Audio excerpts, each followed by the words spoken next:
네. 2기 오늘 첫날이에요. 첫날. 오늘은 수업은 없고 다음 주부터 이제 수업이 있다. 시험이 없다.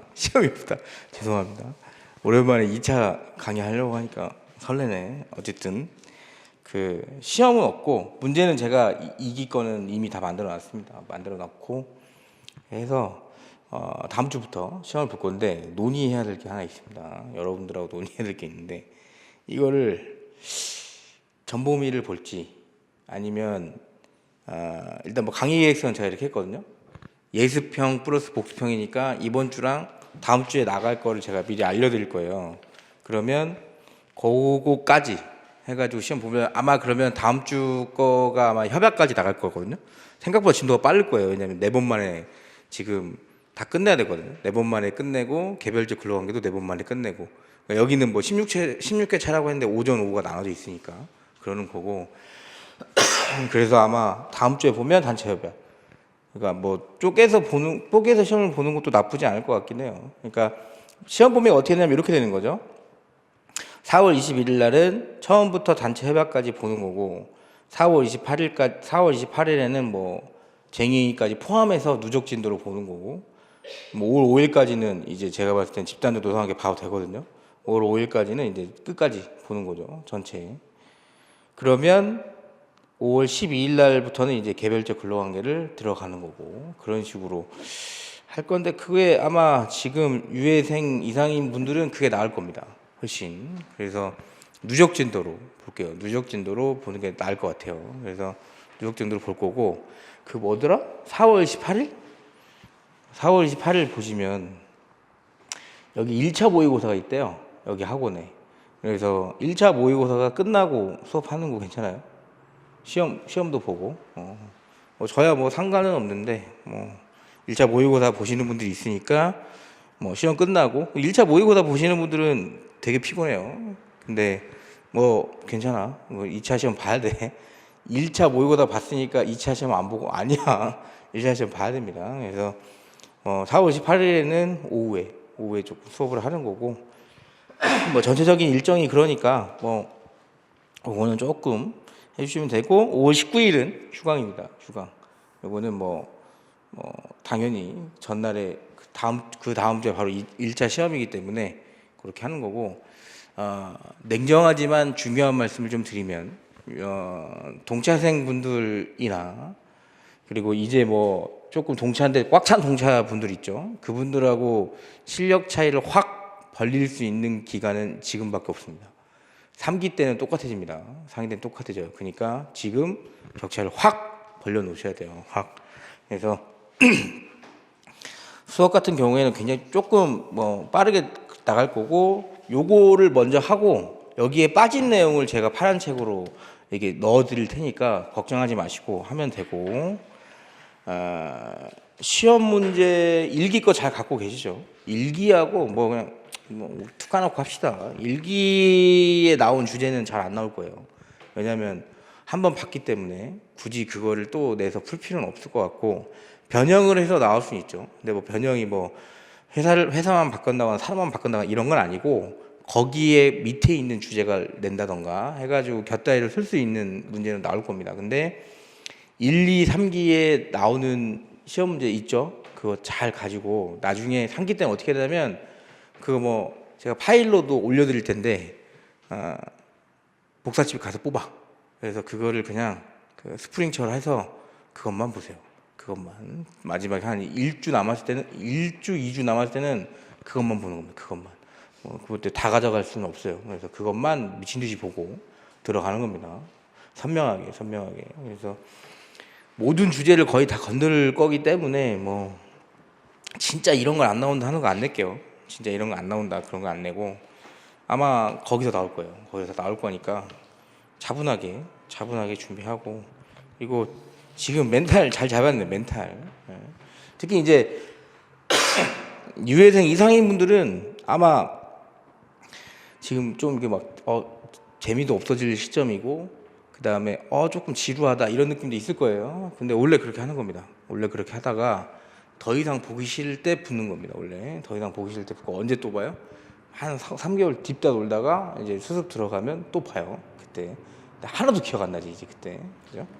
그러니까 그렇게 하시고 지금은 뭐 그런 거 그것만 조금 설명드릴 건 그게 있고 강의 계획서 잠깐 보시면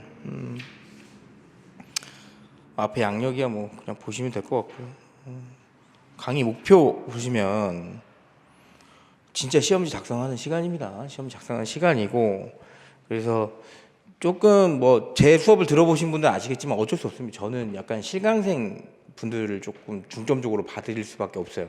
그래서 제가 이렇게 뭐 인강생 분들이 저한테 답안지를 이렇게 많이 보내주시긴 하는데 좀 안타까운 게 제가 요즘 시간이 너무 없어서 그분들 케어를 잘 못해요. 그래서 2기 때는 아마 더 딜레이 될 겁니다. 그래서 지금 1기 때 보내주신 분들 것도 다 못 해드렸거든. 그러니까 어쩔 수가 없이 2기 때는 웬만하면 제가 실강생 위주로 하고요. 인강생 분들은 보내줘도 제가 회신을 못 드릴 수 있습니다. 그래서 질문 같은 거는 제가 회신을 드리는데 답안지 피드백은 조금 힘들 것 같긴 해요. 그래서 미리 좀 말씀을 드리고 2기 때부터는 여기 실강생 분들 같은 경우에는 제가 조금 끼고 가르칠 수 있을 것 같아서 지금은 그래서 끼고 좀 가르쳐 드리고 그 다음에 이제 1차 준비하신 저는 이제 동차생 비율이 많으니까 동차 하셨던 분들이 이제 들어오면 그때는 뭐 다시 또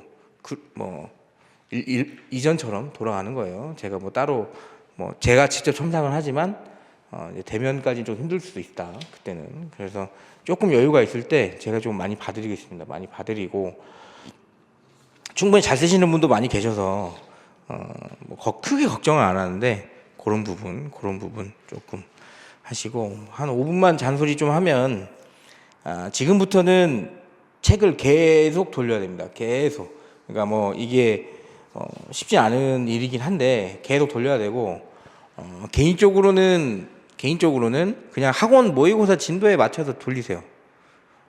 학원 모의고사 진도에 맞춰서 노동법 같은 경우에는 그렇게 되면 적어도 3바퀴는 돌리거든요. 3바퀴는 돌려요. 그래서 조금 빨리 하면 저 모의고사 저거 150점짜리 있죠? 저거 전범위로 써놨어. 제가 미리 써놨습니다. 미리 전범위. 이때는 뭐야? 1차 다 붙고 오니까 뭐 할 일 없잖아. 그죠? 전범위 다 보는 겁니다. 전범위. 그래서 전범위 한번 보면 본인이 딱 느낌이 옵니다. 그래서 전범위니까 그렇게 하고 노동법은 뭐 이렇게 해도 되는데 모르겠어요. 다른 과목은 어떻게 하시는지 모르는데 다른 과목을 열심히 해야 됩니다. 예. 한 번씩 질문하시는 분들이 노동법이나 뭐 다른 과목 중에 뭐 이렇게 조금 이렇게 되게 막 이렇게 사람들 수험생들한테 막 이렇게 잔소리하고 이러신 분들은 잘 하는 것 같아. 근데 이제 그냥 공부는 니네가 하는 거지. 나는 수험할게. 이런 강사님들 밑에 있으면 본인이 공부를 안 하거든? 그러면 안 됩니다. 그러면 절대 안 돼요. 그러니까 본인 공부는 본인이 알아서 하는 건데 강사는 보조기구밖에 되지 않아요. 그래서 그렇게 하셔야 되고 다른 과목 특히 법대 나오신 분들은 인사 관리를 잘 하셔야 돼. 전 인사 관리에서 되게 힘들었기 때문에 말씀드리는 거고 그리고 작년에 시험을 좀 안타깝게 떨어지는 분들은 작년에 본인이 아마 아실 거예요. 몇 점 차이로 뭐 떨어졌고 어디가 불적했고 그러면 그런 과목을 조금 더 하셔야 됩니다. 2기는 그런 과정이야. 2기는 부족한 점 하고 3기 때 이제 칼을 막 가는 그런 작업을 들어가야 되니까 시간은 많이 남았습니다. 시간은 많이 남았는데 아마 1기 때 1기 때 열심히 안 하신 분들은 2기 때 돌아가는 속도가 차이가 있을 겁니다. 돌아가는 속도가. 그래서 속도를 빨리 올리기 위한 작업이니까 그렇게 하면 될 것 같고 진도는 중요한 거 위주로 톡톡톡 나가고 그래도 좀 나을 것 같다 하는 건 좀 깊게 보겠습니다. 깊게 보고 나머지는 이제 요런 거 체크하시고 제가 요런 거는 씁시다. 이 정도 하면 그 정도 체크하시는 순으로 가시면 될 것 같아요. 그래서 이렇게 하고 다음 주는 그러니까 단체 협약까지 시험을 볼게요. 다음 주는 단체 협약까지. 그래서 다음 주 4월 21일 일요일 날 보는 시험은 처음부터 단체 협약까지 해서 문제 나옵니다. 75점짜리 문제 나오고 만약 여러분들이 좀 잘 따라온다 싶으면 범위를 조금 늘려서 봐도 될 것 같아요. 늘려서 봐도 될 것 같아서 잘 따라올 것 같아요. 왜냐하면 지금 계시는 분들이 어쨌든 지금 1차 보시는 분들이 가셨기 때문에 할 수 있을 것 같거든. 어차피 뭐 스파르타로 가르쳐야 이게 아마 빨리빨리 돌 겁니다. 그래서 제가 있는 한 언제야? 5월 12일까지는 그냥 죽었다 생각하면 됩니다. 죽었다 생각하면 돼요. 되게 디테일하게 제가 받을 거라서 문제도 쉽지 않을 거다. 문제도 쉽지 않을 거다. 그래서 그러니까 문제가 안 본 데도 나오지 않고요. 보는데 쓰는 양 때문에 힘들 거예요. 이제 미리 제가 알려드릴게요. 논점을 좀 많이 넣을 겁니다. 제가. 그래서 그렇게 나올 거예요. 노동법 2 같은 경우에는 그렇게 나와.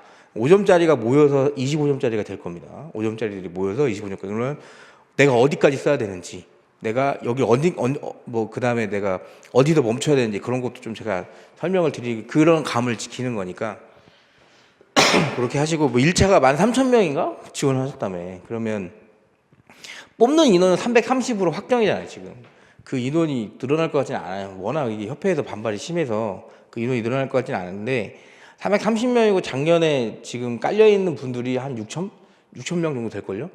6천 명 되고 올해도 작년에 깔려 있는 4천 명 되는구나. 4천 명 되고 올해 시험 보시는 분들이 13,000명에서 50%안 나올 거야. 합격률. 그러면 한 40% 나올 거거든요. 그러면 한 4천, 5천 명, 8천 명 중에 330 이런 시험이 어디 있습니까? 그치? 야, 뭐 서울대 가는 거야? 그럼 또 이러지. 뭐 이렇게까지 해서 따야 된다. 제가 이게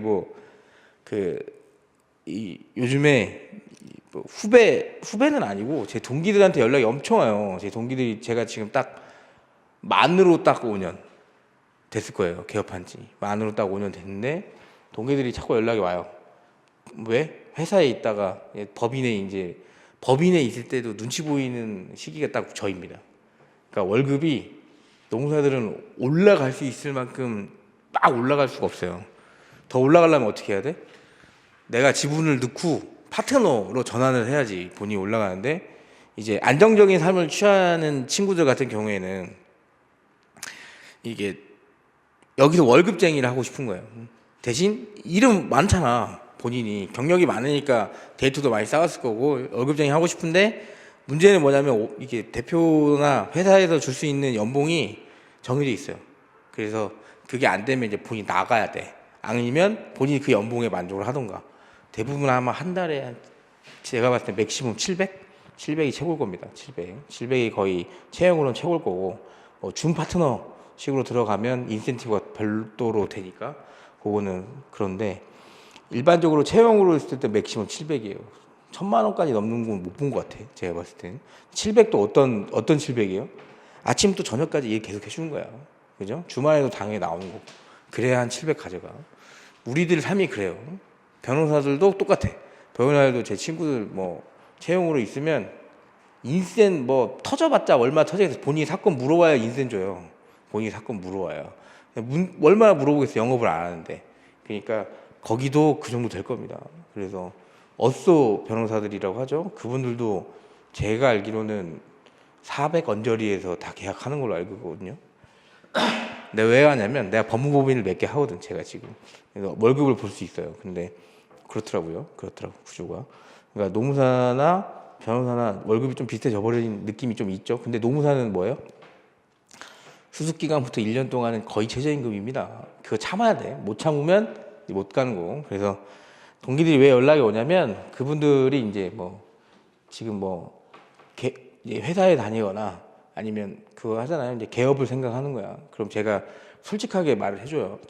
친한 것도 있지만 어쨌든 솔직하게 얘기를 해야 되니까 개업 상황이 녹록치 않습니다 지금. 그래서 이게 지금 막 이 시험으로 오는 이유를 여러분 잘 아시죠? 처음 여기로 진입하시는 분들 대부분이 어떤 사람들이에요? 회사는 가기 싫고 안정적인 직업은 원하고 싶고. 그러니까 회사 왜 가기 싫어요? 하나. 나이. 그러니까 나는 지금 20대인데 들어가서 회사에서 한 50대만 돼도 이게 이제 힘들거든. 막 인사발령되고 그래요. 실제 저희 그 거래처들도 보면. 그러면 내가 어느 정도 좀 100세 시대가 됐는데 지금 요즘에 110세까지도 충분히 사시잖아요. 어르신들 보면. 근데 되게 건강하시잖아. 얼마 전에 유퀴즈 보니까 이순재 배우님 그 선생님이 만 91세더만. 근데 되게 이게 말 잘하시잖아요. 그러니까 지금은 그런 시대가 돼버린 거예요. 지금도 활동하시고 그리고 뭐 차병원 거기 차병원인가 어디냐 차의대 차의과대학인가 그 이길래 여사님인가 그분 골프 치는 거 보셨죠? 훨씬 잘 쳐. 20살 그분이 93세인가 그래요 나이로. 그러니까 지금은 시대가 이런 노년을 생각을 하고 직업을 구하는 시대라서 아마 회사는 좀 힘들 거다. 본인들이 왜 자기가 오너라고 그래도 젊은 애들 뽑을 거니까. 그 다음에 어디로 가 이 사람들이 공무원으로 빠졌습니다. 그래서 그때 노량진에 공무원 붐이 확 불었었죠. 근데 왜 빠졌어? 지금 TV 나오잖아요. 민원 민원 때문에 짜증나고 그리고 뭐야 월급 통장 보니까 더 짜증나고 차라리 이럴 바에 안 하고 만다. 연금 필요 없어. 개혁 다 해놨는데 때려치고 나오는 거예요. 그러고 딱 와서 봤더니 전문직을 해야겠대. 근데 로스쿨 가기에는 토익도 해야 되고 리트 시험을 딱 봤더니 뭐야? 어때? 이건 사람이 푸는 문제가 아니야. 나 못하겠어. 그리고 뭐 학교가 좋아야 조금 붙는 경향이 좀 있죠. 그러니까 거기서 또 접어. 그 다음에 이제 하는 게 이제 전문 자격증 쫙 몰아놓고 하죠. 그래서 뭐 했을 때 제일 만만한 게 아마 세무사, 노무사 이 2개 정도 될 겁니다. 그 중에 보는데 이제 나는 숫자 싫어. 그러면 노무사로 오죠. 근데 이번에 한 번 더 제가 뭐 수험에 진입하려고 하는 분을 어떻게 아시는 분 자녀분이셔가지고 제가 상담을 했는데 그분이 하는 말이 딱 하던데 25문제 때는 당연히 해야 되겠다 생각했는데 40문제로 바뀌고 나서 또 고민이 되게 많아지셨대. 그럴 수 있습니다. 40문제 체감상 엄청 많아지는 거거든요. 문제가 2개 쪼개서 보잖아요. 시험은 계속 그렇게 어려우실 거예요. 아마 5년 안에 2차 과목 하나 추가될 겁니다. 100%. 왜? 만 몇 명이 지원하는데 330명 뽑는 시험에서 인원수를 세무사처럼 600명 늘릴까? 난리나. 그러면 난리나. 지금도 작년에 합격하신 분들 이게 사태가 날 줄 알았어요. 지금 32기 분들이 나오잖아요. 지금 32기 분들이 수습받는 게 맞아요. 근데 지금 수습받는 분들이 31기예요. 다 못 구해서. 근데 32기는 못 구했어. 200명 이상이 지금 제가 알기로. 그러니까 뭐 노무사회에서 만들어준다고 해도 뭐 아시는 분은 아시겠지만 노무사회가 지금 분쟁이 좀 많아요. 그래서 지금 뭐 회장 가지고도 좀 문제가 있고 그래서 뭐 그거는 뭐 둘이 알아서 하시는 거고 나 모르겠고 우리 회비. 그러니까 여기서 지금 본인들 그것 때문에 안정화가 안 되니까 챙기질 못하는 거예요. 그래서 진짜 좀 심각합니다. 그래서 여러분들 구할 때도 되게 치열할 거예요. 그래서 수습은 제가 그때 뭐 합격하면 제가 말씀드린다고 했어. 그러니까 빨리빨리 구하시는 게 좋고 그리고 지금은 자꾸 쌓여요. 그러면 인원수를 갑자기 많이 못 뽑아요. 왜 330명으로 딱 찍어놨겠어, 걔네들이. 난리를 치니까 300명으로 해놨더니 어떻게 뽑았어요? 390명 뽑았지. 그러니까 또 난리가 난 거예요. 니네 그럼 알아서 그러면 우리가 어떻게 해? 개업해 있는 분들이 딱 하나 하는 겁니다. 우리 힘들다, 못 뽑는다, 끝. 그러면 수습을 못해. 그럼 직무개시 등록증이 안 나오면 아무것도 못하거든요. 그게 조금 아쉽더라고요. 그래서 지금 또 보면 못 구하신 분들이 좀 많으신 것 같은데 그분들은 그냥 깔끔하게 1년 다른 공부하다가 그 다음에 뭐 빨리 구하면 됩니다. 그리고 인원이 300명, 400명이 나오진 않을 것 같아요. 제 생각은 그래. 워낙 이렇게 지금 막 엄청 예민해 있는 상태라서 의대 증원이랑 비슷해. 지금 의대 증원. 그래서 솔직하게 얘기해 줄까? 자, 의대 증원 노스쿨 들어왔을 때 사법시험 옛날에 50명 뽑을 때 100명 뽑을 때 옛날에 그 우리 문재인 전 대통령이나 노무현 대통령 됐을 때 그분들 때는 정말 돈 많이 벌었습니다. 왜? 1년에 나오는 사람이 100명이에요, 여러분.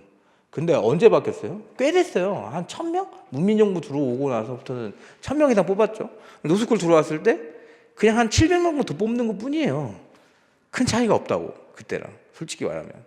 근데 막 증원을 하면 마치 업계가 망하는 것처럼 얘기하잖아요. 저도 그 생각합니다. 증원을 좀 해야 돼요. 인원이 너무 없어요. 솔직히 말하면. 개업도 좀 해야 돼요. 솔직히. 근데 요즘 분들이 너무 두려워해. 너무 재고 따져. 저 때는 그냥 혈혈 단신으로 내가 뭐 어떻게 나와가지고 그냥 차리는 겁니다. 돈 없어도. 근데 지금은 다 따지더라고. 다 못해요. 그러면 전혀. 그래서 뭐 나중에 혹시 개업 생각 있으시면 생각하면 안 돼요. 생각하면 당연히 막 이러더라고. 내가 아는 형님이 개업을 했는데 형 한 달 동안 전화가 안 온대. 그러다가 딱 2달 있다가 그때 사건이 하나 들어왔대. 그럼 제가 뭐라 그래? 운이 존나 좋네. 저는 6개월 동안 전화가 안 왔습니다. 말했잖아. 안 와. 원래 안 와. 왜? 여러분 몰라. 여러분들. 근데 그런 거 생각하지 마시고. 그래서 지금은 어차피 시험 합격하는 게 중요하니까 올해는 제 생각은 노동법이 어렵게 나올 것 같거든요. 인원이 너무 많아요. 저는 1차가 좀 10,000명이 안 됐으면 좋겠다고 생각을 했었어, 솔직히. 근데 지금은 이렇게 되면 결국에는 1차는 당연히 어렵게 나오고요.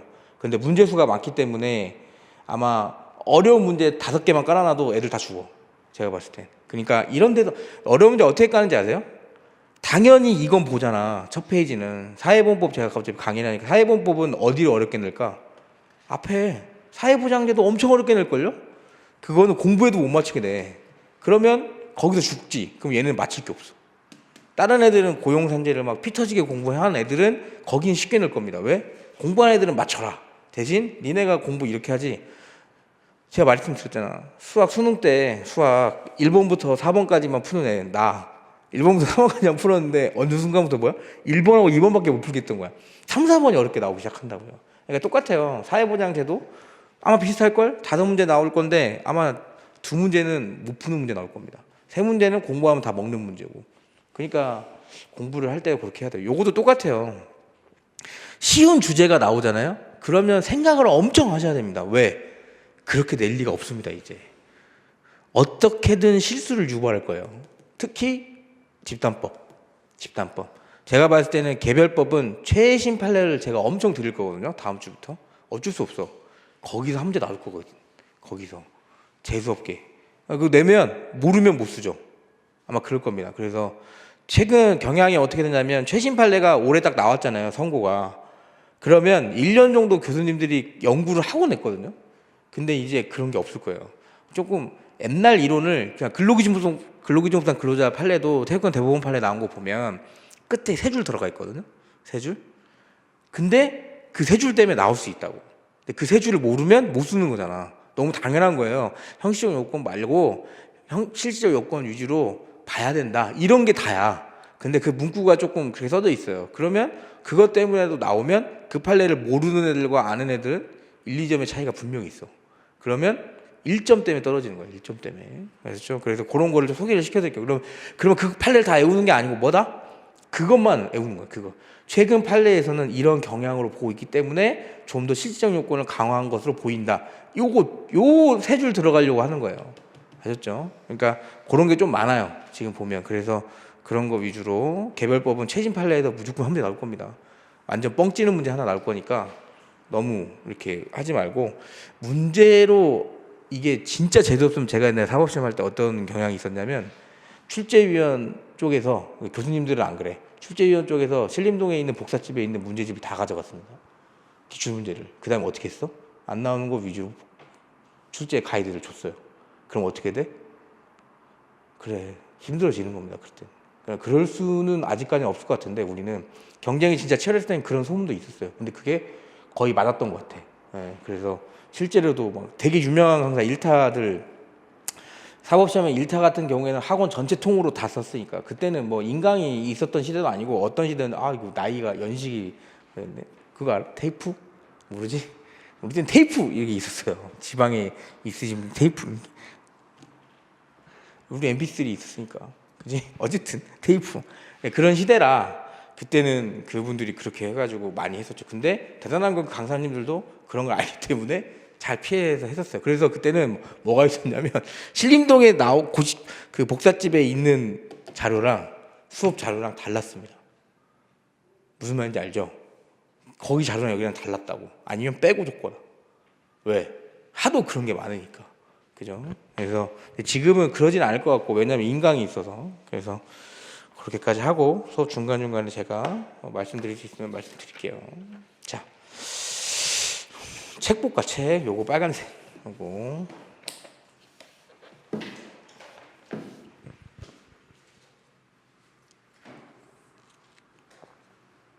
이해는 많이 했다고 생각을 하고 이제 암기 쪽으로 위주로 조금 제가 설명을 드리겠습니다. 10페이지 보시면 10페이지 집단법부터 나갈 거예요. 근데 대신에 요거 앞에 총론을 할게요. 10페이지 보시면 유리조건 우선의 원칙입니다. 유리조건 우선의 원칙. 우리 시험 문제 한번 나왔죠. 우리 시험 문제 한번 나왔습니다. 요 빨간색 10페이지 시험 문제 나왔고, 우리 시험 문제 뭐가 나왔어요? 요거 2절에 상위법 우선의 원칙에 양가로 3번 취업 규칙과 근로계약의 경합이 나왔었어요. 그래서 요거는 나왔기 때문에 아마 올해는 조금 떨어질 겁니다. 자, 유리조건 우선의 원칙은 일단 여러분들이 제일 먼저 중요하게 생각한 게 뭐였어요? 법원 간의 충돌이에요. 법원 간의 충돌. 그러니까 어떤 걸 적용해야 되지? 이런 느낌이에요. 어떤 걸 적용해야 되지? 그러니까 법원 간의 충돌은 일반적으로 3개의 법칙이 있습니다. 어떤 걸 먼저 적용해야 되지?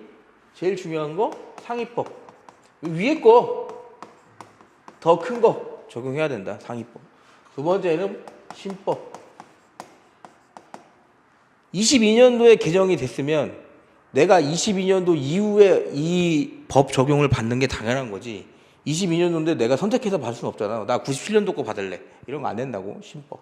그다음에 세 번째는 특별법.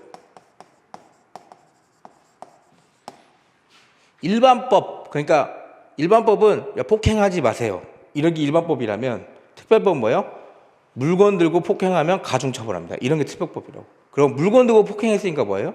폭행하지 마세요 규정보단 물건 들고 폭행하지 마세요라는 특별법이 적용이 되겠죠.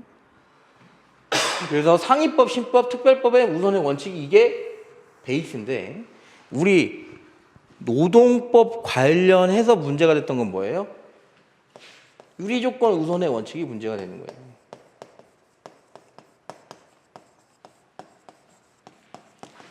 여기서 여러분들 알아둘 건 뭐야? 이게 왜 문제일까? 아, 유리하니까. 그게 아니고 이게 왜 문제냐? 여기서 출발해야 돼. 법원의 충돌은 이미 뭐예요? 원칙이 정해져 있다니까. 여기서 말한 유리조건 우선의 원칙은 뭐예요? 상위법 우선의 원칙의 예외사항인 겁니다. 그래서 이거를 가장 먼저 써줘야 돼요.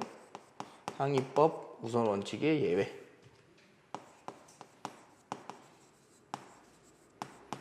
바꾸기 어려운 거부터 상위법이라고 생각을 해요.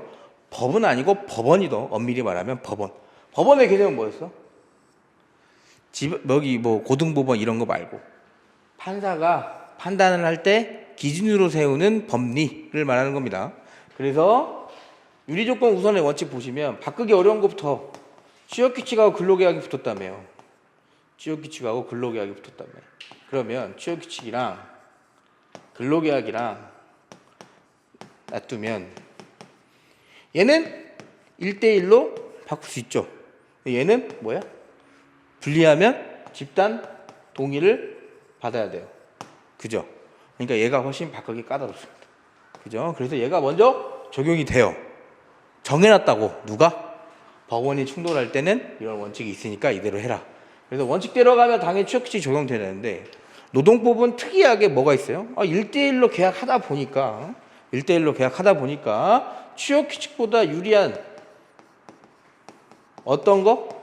근로조건이 명시가 되어 있는 겁니다. 계약서 상에. 그러면 취지를 생각하는 겁니다. 우리 노동법의 취지를 보면 근로기준법,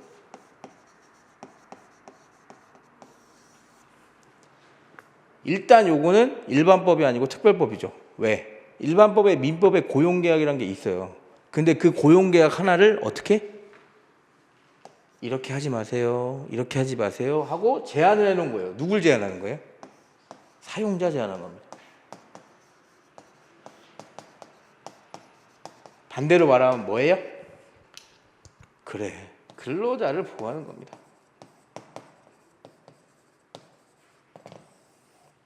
그러면 취업규칙이 있어.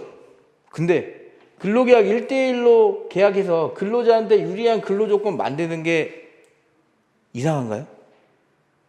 취지상, 입법 목적상 맞다고요. 근로기준법 상에. 그죠? 그러면 법원의 충돌에 있어서 원칙이 있다 하더라도 이 정도는 예외로 인정해 줘야 되지 않느냐 이겁니다. 않느냐. 그래서 유리조건 우선의 원칙이 상위법 우선의 원칙에 우선 빠졌네. 이거 그냥 알아만 두세요. 필기하는 거 아니야. 우선의 원칙에 예외로 인정을 해줘야 된다. 그러다가 나온 게 뭐였어요? 이거였습니다. 이거. 그러니까 원래는 이것만 있었다가 요 판례가 빵 나온 거예요. 진짜 실제로 부딪혔던.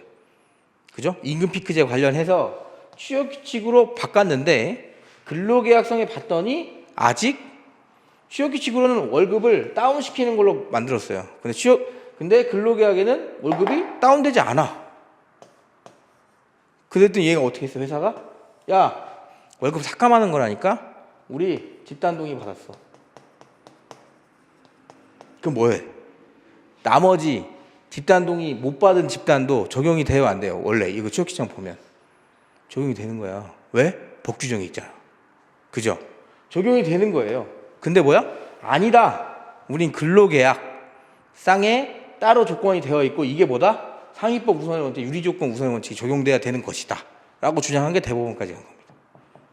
그죠? 근데 누가 이겼어? 얘네가 이겼죠. 얘네가. 이유는 뭐예요? 딱 두 개 말합니다. 판례가. 야 94조 반대 해석해봐. 즉 뭐냐, 취업규칙은 원래 회사 거예요.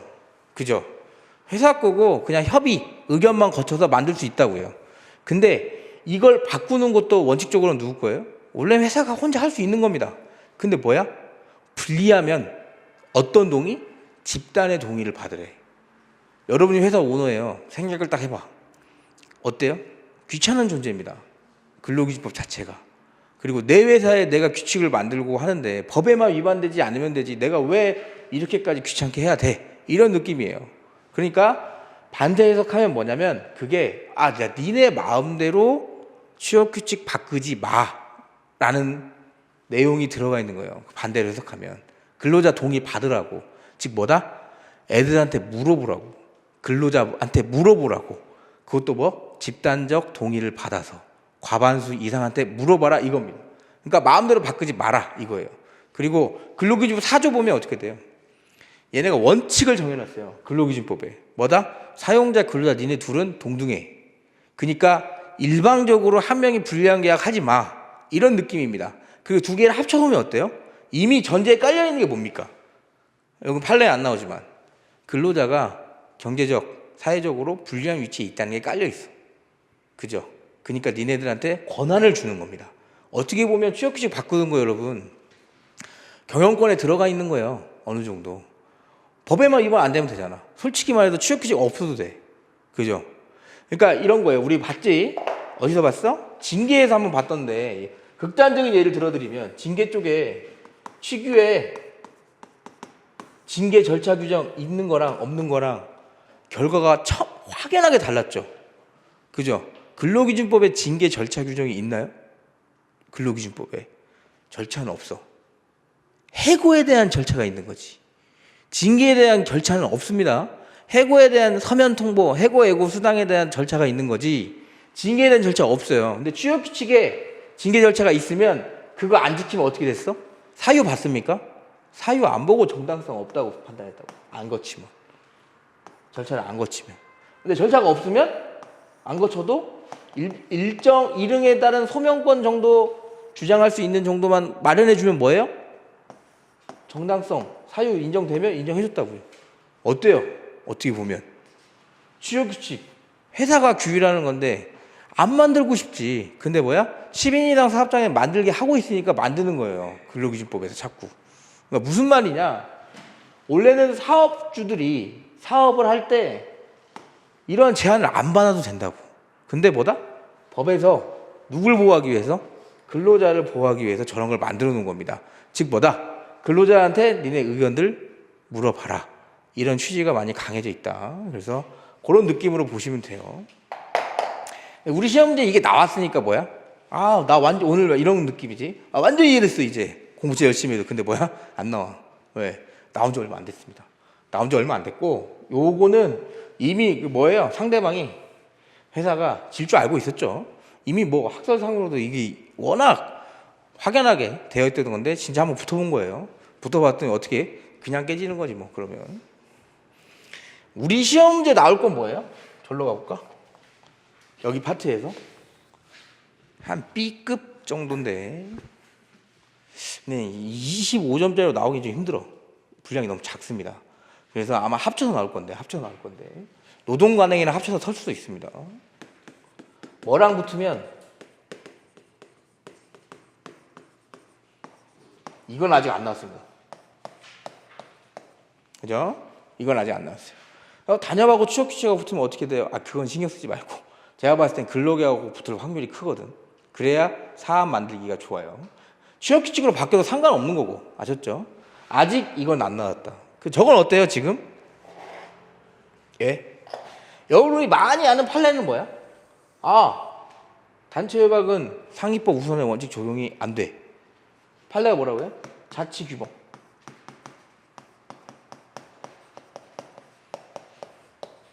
노사 자치 원칙에 따라서 단체 협약 니네가 정한 거니까 이대로 따르면 되는 거야.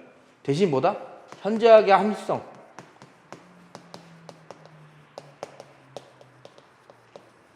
절하지만 않으면 불리한 단체 협약도 체결할 수 있다 없다? 체결할 수 있다가 판례입니다. 근데 여기에 깔려 있는 건 뭐예요? 결국에 제가 뭐 하나 말씀드렸었어.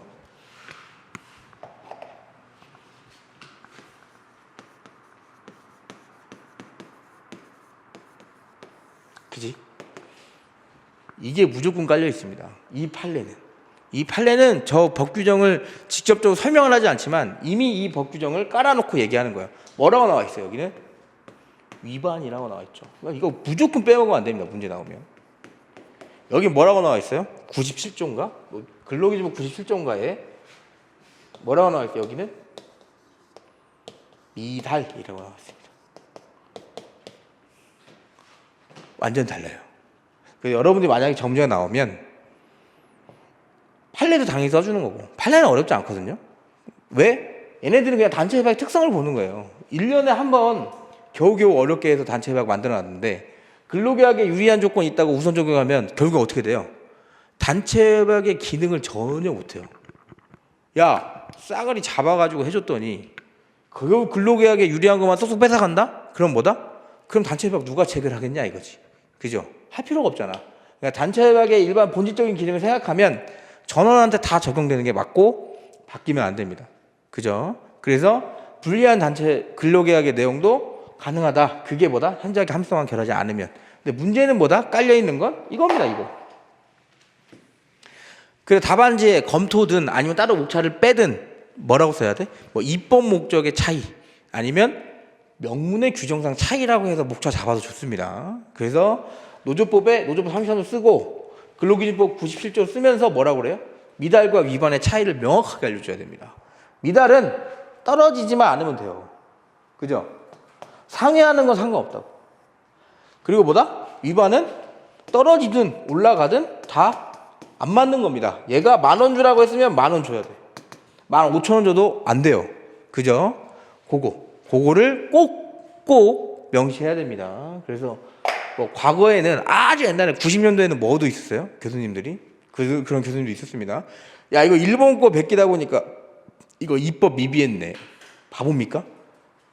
미달하고 위반의 차이를 모르겠어? 알지. 그죠? 그래서 아예 법규정 자체가 다르다. 우리 시험 문제 요게 나올 확률이 아직은 있어요. 아직은 있다. 요거. 저거 나오면 어떻게 돼요? 어떻게 써야 돼?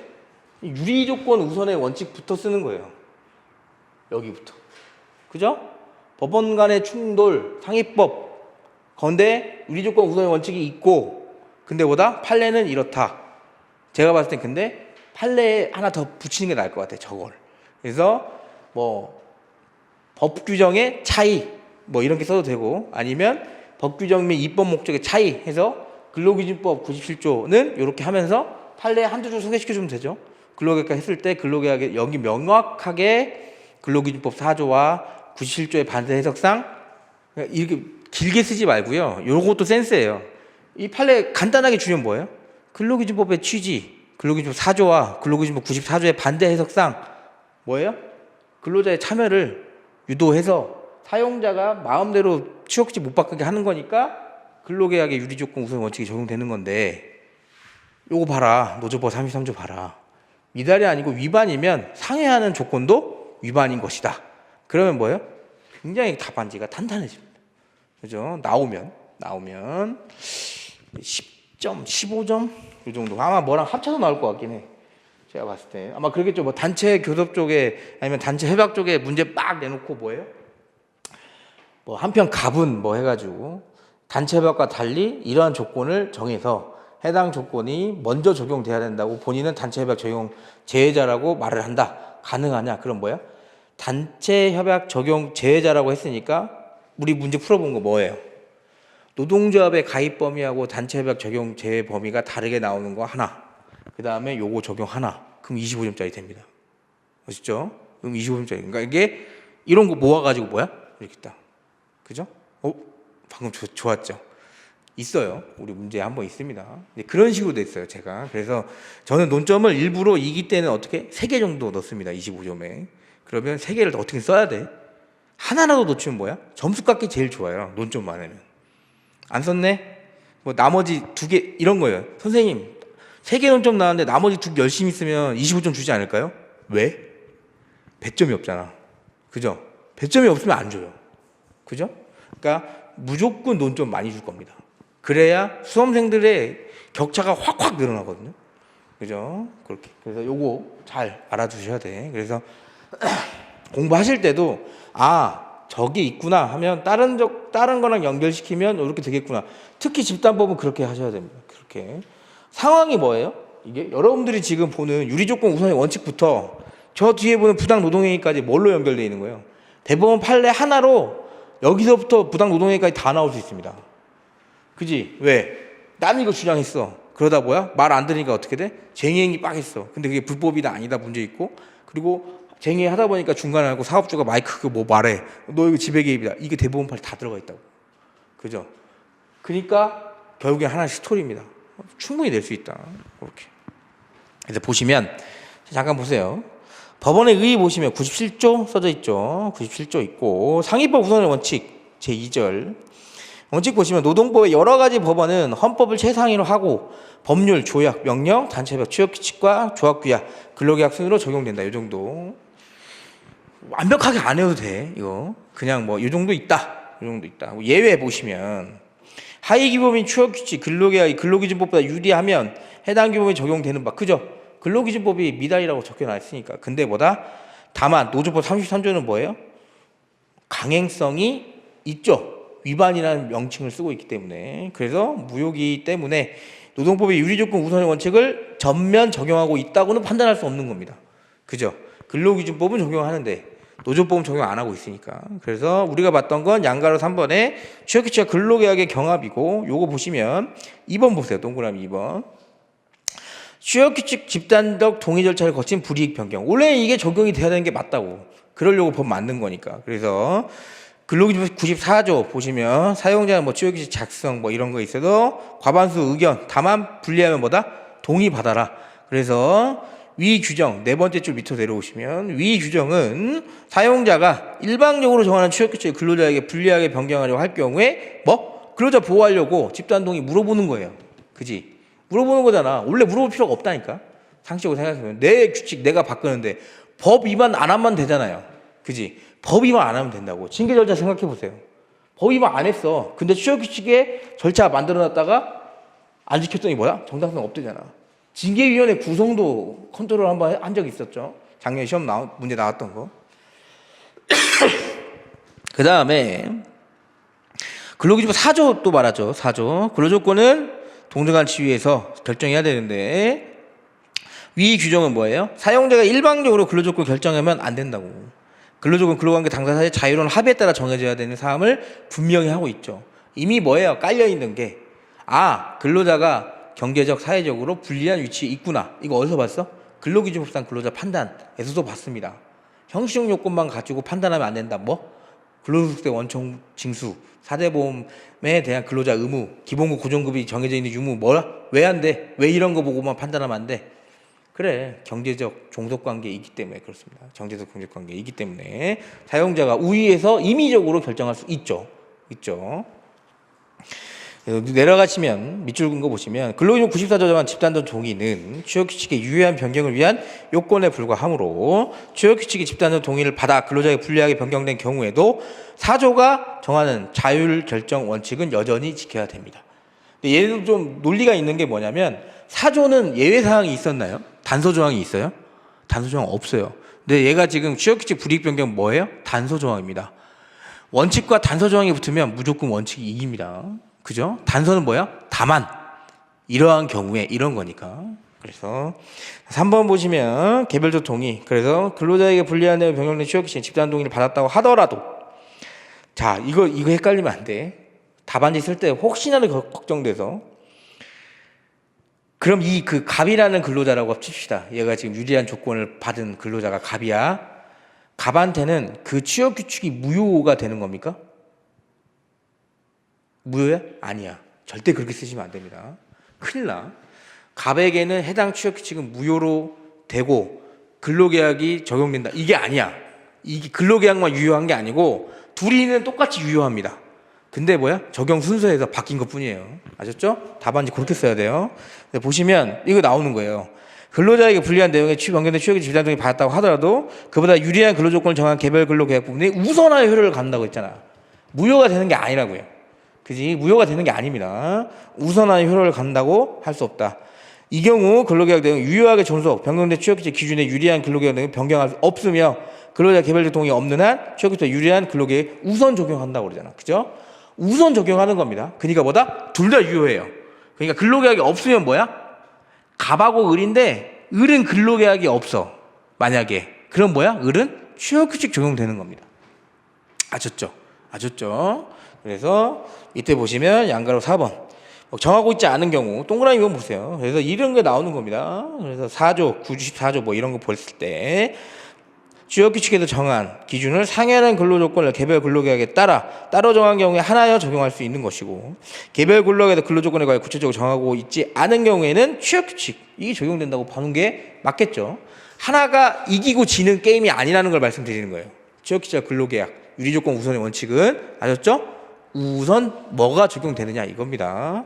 그런 시야를 좀 늘리셔야 돼. 그리고 동일한 법원과는 누가 먼저냐? 신법, 특별법 이런 거 보시면 되고 우리가 조금 봐야 될 거면 3절. 3절 정도는 뭐 별표 치고 보셔도 되고 그죠? 나올 거면 3절이 나올 겁니다. 앞에 거 갖다가 목자 그대로 갖다 붙여요. 아셨죠? 3절 절대 빼먹으면 안 되는 거 요거 법규정 있죠? 요거는 빼먹으면 안 돼. 요거 명확하게 구분해놔야 됩니다. 33조 뭐라고 나와 있다? 단체별에 정한 근로조건 근로자 대우에 관한 기준의 위반입니다. 위반하면 얘는 뭐라고 그래? 얘는 무효라고. 그죠? 얘는 무효예요. 아까 그건 뭐야? 우선 적용인데 얘는 지금 무효를 쳐버리는 거예요. 그냥 아예. 근로기준법 97조는 그 부분에 하는 건데 미달이란 말이고 그래서 판례도 똑같이 말하죠. 협약자치 원칙상 노동조합은 사용자 근로자의 근로조건을 유리하게 변경한 내용의 단체 협약 플러스 불리하게 변경한 내용의 단체 협약도 체결할 수 있는데 근로조건을 불리하게 변경한 내용의 단체 협약 현재 함수성 결에서 뭐 노동조합의 목적이 뭐예요? 노조원들을 위하는 거잖아. 노조원의 개념이 뭐예요? 노조법상 종사근로자죠. 종사근로자. 이미 우리 노조법은 2021년에 개정되면서 뭐예요? 이미 기업별 노조에 한해서 종사하는 근로자로 어떻게 보면 한정을 해놨습니다. 그죠? 그래서 이미 종사근로자, 그러니까 근로자들을 위해서 하는 거예요, 일을. 그래서 벗어난 것으로 볼 수 있는 것과 특별한 사정이 없는 한 그러한 노사 간의 합의를 무효라고 볼 수는 없다. 위와 같은 단체별 개정 경위 그 취지에 비춰 볼 때 개정에도 불구하고 종전의 단체별 동일한 내용의 취업규칙 그대로 적용되면 단체별 개정 그 목적 달성할 수 없고 개정된 단체별에는 당연히 취업규칙상 유리 조건의 우선 적용을 배제하고 개정된 단체별에 우선적으로 적용되는 내용의 합의가 포함된 것으로 보는 게 타당하지 않겠냐. 그죠? 요거 취업규칙하고 붙었을 때 판례인데 근로계약하고 붙어도 똑같아. 사례 연습 여기 보시면 이게 작년에 나왔던 문제입니다. 이런 식으로 나와요. 뭐 만약에 단체배역으로 바뀌면 단체배역으로 나오겠죠. 돈으로 나오는 게 제일 깔끔합니다. 왜? 답이 딱 떨어지거든요. 돈으로 나오는 게. 그래서 문제 잠깐 보시면 A 회사 근로자 갑 2024년에 뭐 7,990만 원인가? 아무튼 7,090인가 뭘로 했는데 과반 노동조합에 얻어서 취업 규칙에 해당하는 임금 피크제 운용 세칙을 적법하게 적용했습니다. 그러면 임금이 줄어들겠네. 그래서 감액된 임금 내역을 통지하자. 갑은 뭐야? 나 이거 안 받는다. 나는 이대로 수행하다가 정년퇴직했습니다. 근데 기본 연봉을 정한 근로계약을 체결한 갑의 동의 없이 과반 노동조합을 얻어 개정된 취업 규칙에 따라 임금 피크제 적용할 수 있냐? 그죠? 안 된다고. 왜? 근로계약이 우선 적용돼야 되니까. 그래서 쭉 보시면 상위법 구성 원칙 있고 쭉쭉 보세요. 개별 근로자 있고 양가로 4번까지 쓰고 관련 문제로 뭐 동일한 법원 쓰시고. 산행을 잠깐 보시면 유리조건 우선의 원칙이 적용되죠. 아예 깔아놓고 쓰세요. 이런 거는. A회사 취업규칙 변경으로 갑 근로계약 내용은 변경되지 않고 근로계약 내용 유효하게 존속하기 때문에 변경된 취업기준에 유리한 근로조건을 변경할 수 없고 근로자의 개별 동의 없는 한 취업자 유리한 근로계약 내용은 우선 적용하겠다. 그래서 갑에게는 적용할 수 없다. 이 정도 할 수 있죠. 이 정도. 단체협약을 좀 알아두십시오. 단체협약. 취업규칙이 나올 확률이 더 크겠네요. 판례가 딱 취업규칙이니까. 그치? 만약에 근로계약이 나왔다고 해서 또 근로계약하고 취업규칙하고 다른 거 아니야? 이렇게 하지 말고 똑같아. 아니, 하위규범이잖아. 그죠? 하위규범이야. 그래서 보시면 그 다음에 2번 엄청 중요하죠. 이건 외국인 근로자 나올 때 됐습니다. 나올 때 됐어요. 빨리 내고 빨리 털었으면 좋겠는데 털질 않으니까 그래요. 여러분들이 외국인 근로자는 삐뿔이 삐뿔 거의 A랑 왔다 갔다 하는 건데 어디? 노조법상 보호가 제일 중요해요. 생뚱맞게 뭐야? 근로기준법상 지위가 나와도 쓰면 되지. 쓰면 되죠. 쓰면 돼요. 외국인 근로자는 그렇게 나올 수도 있어요. 어떻게? 해고금지 기간이 요즘에 최근에 이슈거든요. 산재 관련해서 요양급여 받았는지 안 받았는지 그 판례 때문에 그래요. 요양급여 받았는지 안 받았는지는 뭐야? 해고금지 기간 측정할 때 참작 사유다. 이렇게 하는 판례가 하나 있어요. 우리 여기 파란 책이 있어요. 이따 한번 나중에 수업할 때 한번 더 보여드릴 건데. 근데 이제 그게 최근에 이슈화가 돼가지고 그 엄청 평석이랑 이게 많이 나오거든요. 생각보다. 그러니까 공단하고 노동부하고 판단을 달리하니까 그렇습니다. 판단을 달리하니까 뭐 산재 요양급여를 받았다고 해서 이거를 해고금지 기간에 참작 사유인 거지 이게 해고금지 기간에 딱 정확하게 적용되는 건 아니다. 이런 느낌의 판례가 있어요.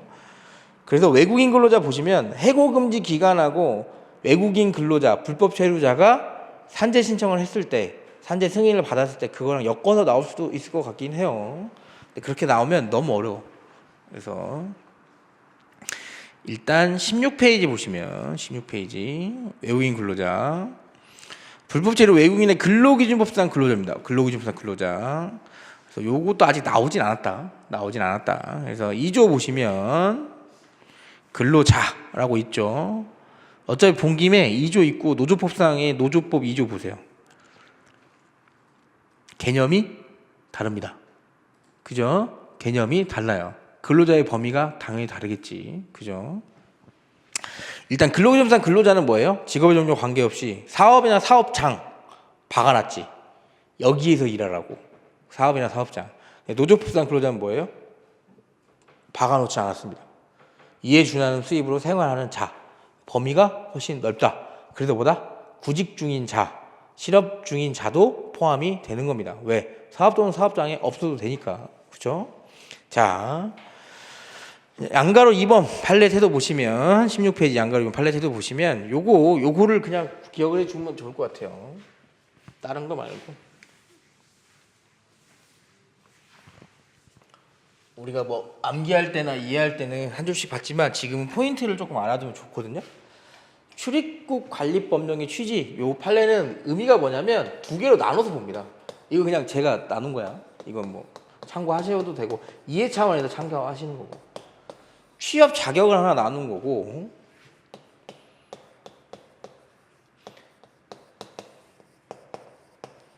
근로자의 보호, 여기는 어디나? 우리나라의 근로자 보호.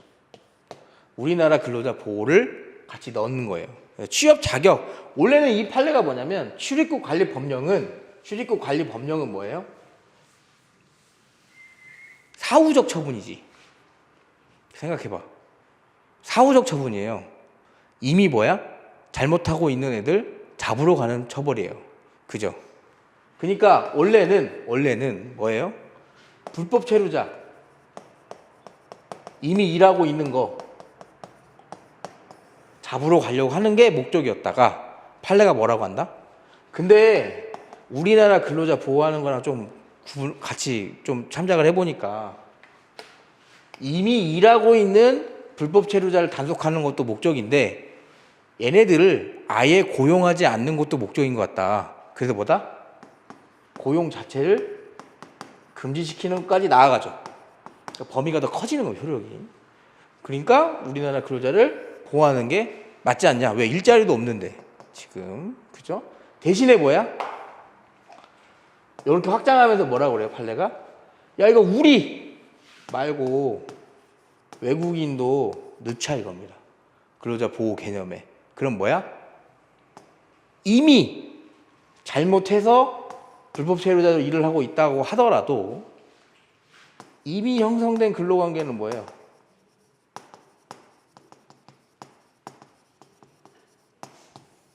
보호하는 거 취지에 맞잖아. 그죠? 요겁니다. 그죠? 그래서 출입국 관리법은 딱 여기에만 국한되어 있다고 보시면 됩니다. 취업 자격, 불법 체류자 단속하는 거, 고용 자체를 금지하는 거, 예방적 차원에서. 대신 취지가 이런 거니까 이미 형성된 근로관계는 뭐예요? 엄밀히 말하면 출입국 관리 법령에서 터치할 수 없는 부분입니다. 왜? 얘네는 이거니까. 응? 자격 없는 애들 잡으러 다니는 거. 자격 없는 애들 쓰지 못하게 하는 게 출입국 관리 법령의 취지이자 목적이니까. 그죠? 이미 얘네가 일해서 돈 못 받은 건 뭐다? 자기의 관할이 아닙니다. 이건 노동법적 관할이고. 그래서 보시면 판례 태도 보세요. 밑줄 그은 거 볼까? 입법 취지가 단순히 외국인의 불법 체류만을 단속할 목적은 아니야. 이게 원초적인 거고. 위 규정들은 취업 자격 없는 외국인의 유입으로 국내 고용시장의 불안정 해소해서 노동인력의 효율적으로 관리, 국내 근로자의 근로조건의 유지 등을 목적으로 효율적으로 달성하기 위하여 외국인의 취업 자격에 대해 규율하면서 취업 자격 없는 외국인의 고용을 금지시키기 위한 입법 목적도 갖고 있다. 그죠? 확장했다고 얘네가. 이는 취업 자격 없는 외국인의 고용이라는 사실적 행위 자체를 금지. 키워드 같은 거 다 알아두셔야 돼. 그죠? 입법 목적도 금지하는 것뿐만 아니라 나아가 취업 자격 없는 외국인이 사실상 제공한 근로에 따른 권리나 이미 형성된 근로관계에 있어서 근로자의 신분에 따른 노동관계법상 재반 권리 등의 법률권까지 금지하는 건 아니다 이거지.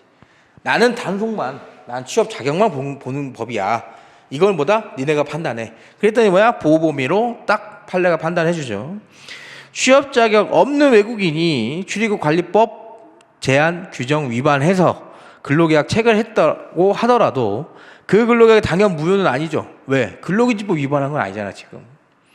취업 자격은 외국인이 대한민국 내 법률적으로 취업을 가능하게 하는 것이므로 이미 형성된 근로관계가 아닌 한 취업 자격 없는 외국인과 근로관계는 즉시 정지됩니다.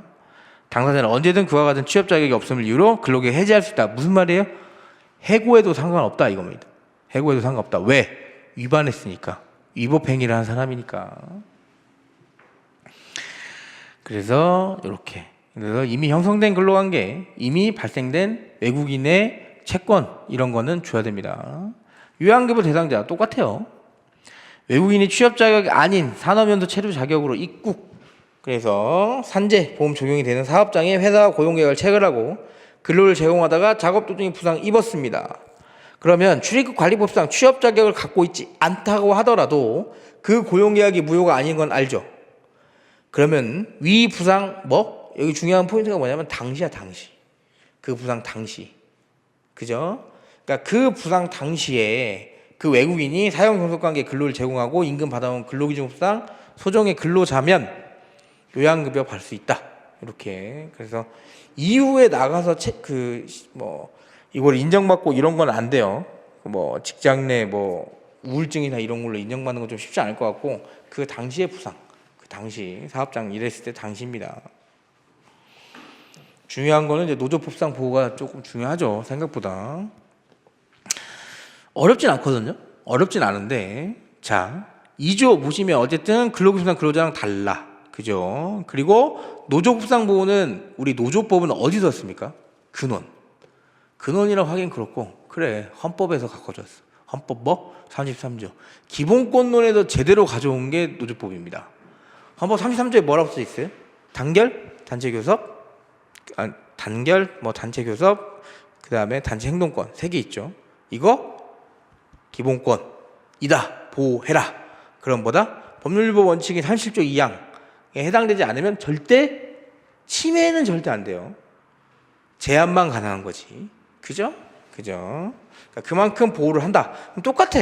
결국엔 판례 태도 외에 나오는 게 뭐예요? 이 노동상권 보장하려고 뭘 만든 거예요? 노조법 만든 거예요. 내가 단결권 이 보장하려고. 그러면 단순히 취업 자격 없다고 해가지고 노동상권 보장할 필요 없다 하면 말이 안 된다 이겁니다.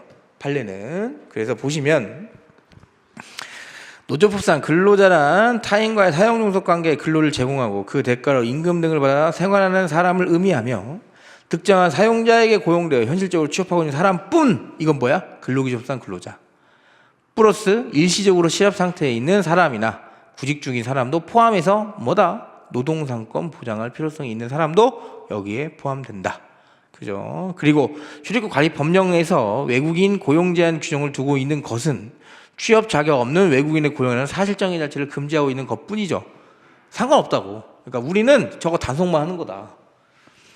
나아가 취업 자격 없는 외국인이 사실상 제공한 근로나 이미 형성된 근로관계에 있어서 근로자의 신분에 따른 노동관계법상 재반 권리를 법률 효과까지 금지하는 건 아니다.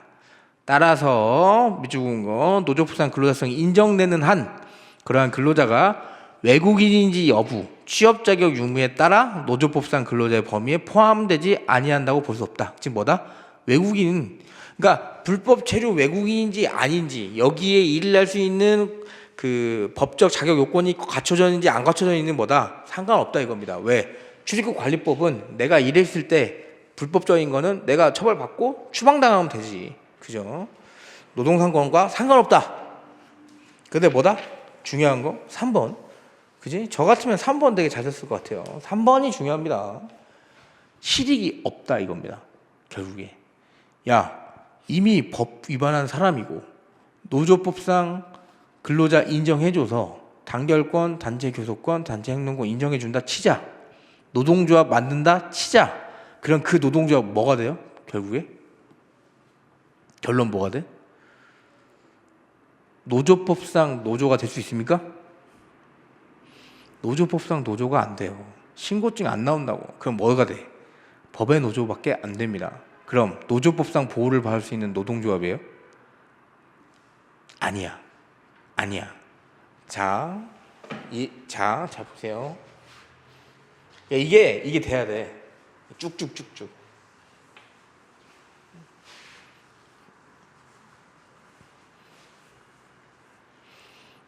재밌지 않습니까? 노조법? 노조법이 세상에 제일 재밌어. 근데 실무에서는 전혀 쓸 게 없습니다. 저 노조법 요즘에 왜 공부하냐? 대학원에서 제가 노조법으로 학위를 받아야 되니까 교수님이 자꾸 물어봐가지고 아직까지 기본권론에서 헤어나오지 못했습니다. 한 달이 다 돼가는데 너무 어려워. 그래서 죽을 것 같아요. 그래서 어제도 가고 근데 엄청 공부해서 갔거든. 근데 9장을 겨우 썼어요. 제가 거기 다니면서 학위 논문, 박사학위 논문을 이제 9장을 썼어. 물론 한 100장 써야 돼요. 근데 9장 썼어. 갔는데 뭐야? 다시 써야 돼. 한 달 동안 열심히 했었지만 결국에는 다시 처음부터 다 까였습니다. 쫙쫙. 근데 되게 매너 있게 이렇게 잘 까시기 때문에 노동위원회 위원이시거든요. 그래서 굉장히 잘 해주세요. 이렇게 이거는 안 될 것 같은데, 이거 안 될 것 같지. 한 3시간 동안 털리면 나오면서 그 생각합니다. 나 공부를 더 해야겠구나. 그래서 집에 와서 어떻게? 공부를 겁나 해. 그리고 여러 번 알려주는 거야. 이거 어디다 써먹어 또? 다시 대학원 가서 똑같이 해. 그럼 어떻게? 또 까요. 다시 봅니다. 헌법을 전공하셔서 기본권론이 엄청 강하시더라고. 하여튼 그렇게까지 못할 것 같은데 어쨌든 뭐 하려고 그랬어? 이렇게 되는 거예요. 자, 불법 체류 외국인이야. 잘 보세요. 이거 논리상으로 이해만 해놓으세요. 얘네는 노조부상 보호를 받을 수 있는 노동조합이 될 수가 없어. 왜 그러냐면 이따 뒤에도 볼 건데 노조 설립 요건에서 뭐 형식적, 실질적이 뭐가 있어요? 적극적, 그지? 자주성, 목적성 뭐 이런 거 가는 거. 그다음에 소극적, 이건 뭐야? 노조법 2조 4호 강목에 해당하는지 여부. 여기에 뭐가 들어가 있어요? 그지? 근로자 아닌 자가 있다고. 근로자 아닌 자. 근데 노조법 5조인가 보면은 종사 근로자라고 나와 있어요. 그죠? 종사 근로자. 그러니까 어쨌든 뭐야? 회사하고 관련되어 있는 애들이 들어가라. 이미 깔려 있는 게 뭐예요? 기업별 노조가 깔려 있는 겁니다. 우리나라는. 기업별 노조가 깔려 있는 거예요. 그리고 뭐야? 중노위의 재심 판정까지는 해고 효력을 다투는 자도 뭐 이걸로 해석하면 안 된다고 규정이 따로 있죠. 그죠? 그러니까 노조 대표 딱 뽑았더니 잘랐어. 그럼 뭐야? 근로자 아닌 자, 종사 근로자 아니니까 뭐야? 노동조합 임원이 아닌 거예요. 안 된다고. 얘네가 노조 대표자를 갑을 뽑았어. 근데 회사에서 어떻게? 해고 했어요. 그럼 어떻게 돼? 종사 근로자 아니잖아. 근로자 아닌 자니까 노동조합 가입 범위가 아니라고. 예. 근데 뭐다? 법에서 어떻게 보호한 거예요? 얘네들을 중노의 재심까지 갔을 때까지 효력을 갖추는 자기 때문에 뭐다? 근로자가 아닌 자로 해석하지 마라. 종사 근로자로 포함해라. 이렇게 한 거예요. 그러니까 결국엔 기업별 노조인데, 자, 불법 체류 외국인이야. 여기서 일은 해. 근데 문제는 뭐야? 단속이 됐다고 이미. 그럼 뭐예요?